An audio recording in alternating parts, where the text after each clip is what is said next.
Hello, I'm Bobby. And I'm Laurel, and welcome to Lesson 12 of our Huntsville. Imagine if you weren't allowed to eat in a restaurant or go to a movie because of your skin color. In today's lesson, we'll talk about how African Americans were treated unfairly and what steps were taken in Huntsville to make things more fair.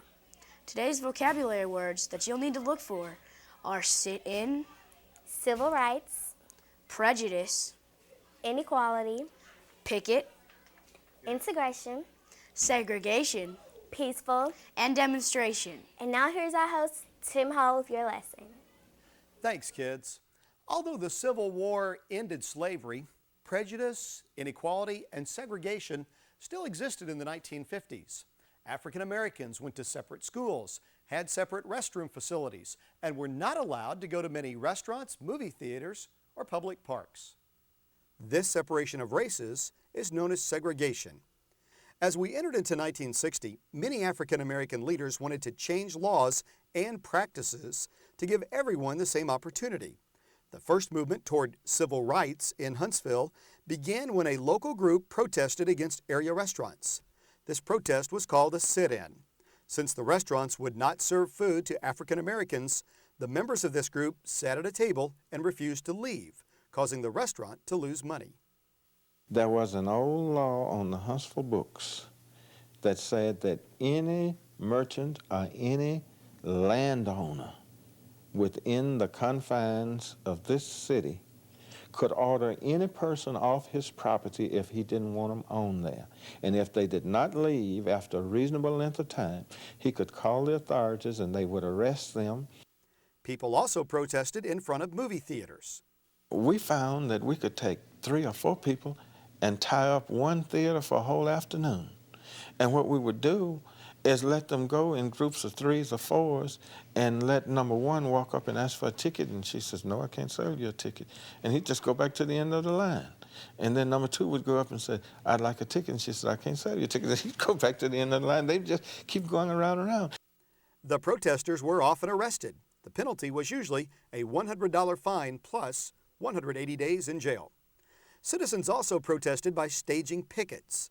When people picket in front of a business, they carry signs. These signs state why they are unhappy with the business. The picketing had an effect on many of the stores downtown. Many customers turned away to avoid the pickets, causing the stores to lose money. As the protest continued, another element of segregation was about to change: restrooms. We had been for weeks and weeks marching around the city and sitting in and all of that. And whenever we would do that, if you needed to relieve yourself, if we were downtown, we'd go over to the courthouse and go to the black restroom. So this particular day, Miss Cashin just decided, I'm going to go to the white restroom. Nothing at all happened. And then after that, black people started going to the other one.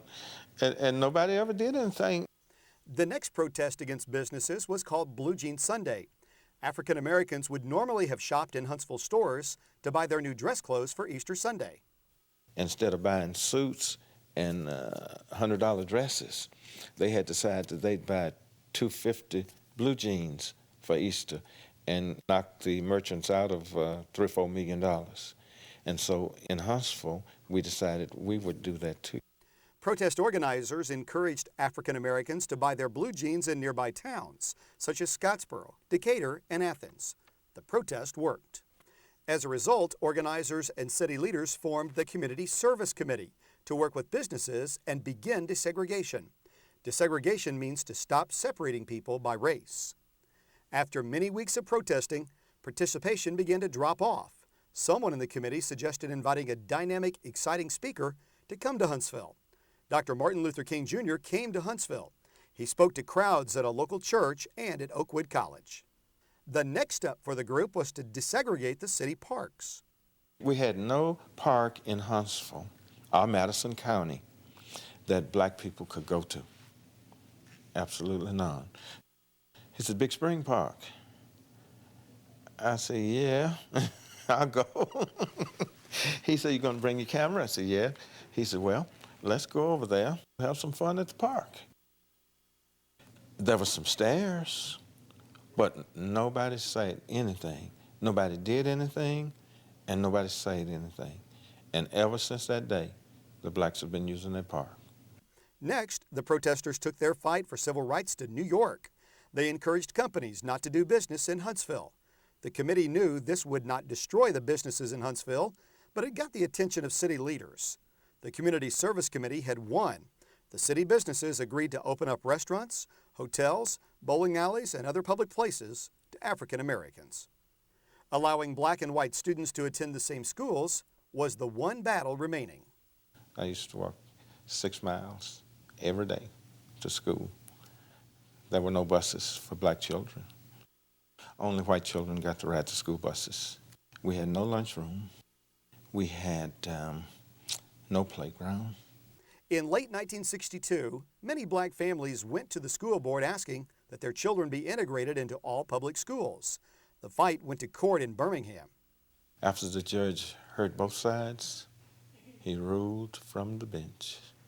He said, now, admit these 4 petitioning students immediately to start the first week in September. In the fall of 1963, Huntsville became the first integrated public school system in Alabama. Integration means to open establishments to people of all races without restriction. The city started to integrate the schools, businesses, and public places peacefully. Other cities in the South had violence in the streets to protest civil rights. However, the people of Huntsville participated in peaceful demonstrations to prevent that from happening here. Now, here's the Our Huntsville Kids with a review. And now here's a look back at today's vocabulary. Sit-in, a protest demonstration where people sit down. Civil rights, rights belonging to a citizen. Prejudice, an unfair opinion formed without thought based on emotions. Inequality, not being equal. Picket, people protesting outside of a building. Integration, to open to people of all races without restriction. Segregation, a separation of people according to race. Peaceful, free from trouble and fighting. And demonstration, a public display of a group's opinion. And now back to our host, Tim. Join us for Lesson 13 when we'll learn how our community got the name Rocket City. For Our Huntsville, I'm Tim Hall.